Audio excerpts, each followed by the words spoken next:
Loch Spirits was started in 2017.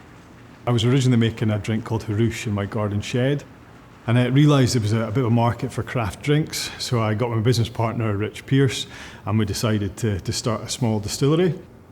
We worked with 3 products for a while, and then we launched what was called the Singular series.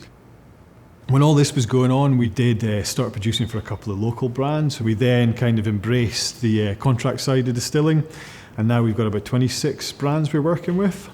We also do a lot of tourism, so we do tours and tastings, and we do the Spirit School. We've worked with Opportunity Northeast pretty much since the start. The first thing we did was the business growth programme. That was really, really beneficial to the business, and we walked away with that with a knowledge of how to plan for things and some tools which you use for planning within the business.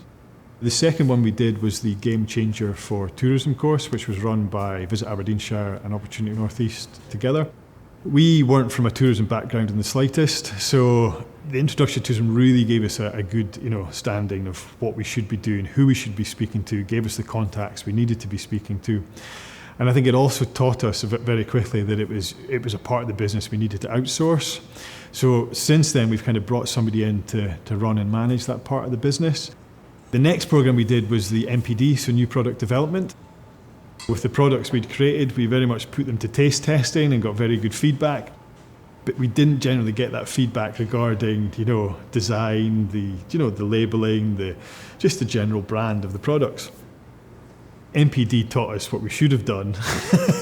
But again, we're not too late, and I think because we have a lot of plans to develop a lot of new products and launch, we now really understand the sequence of events which should happen, whether that's going into the independent retail, whether that product is going into the multiples.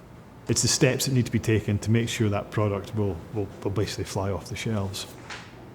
The support has been very, very beneficial for us.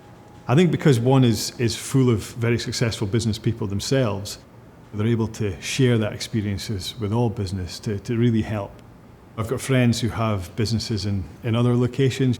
By the feedback I get, there's nowhere else in the UK at the moment that has the same kind of support for business as we get in the northeast of Scotland, and that is because of one, really.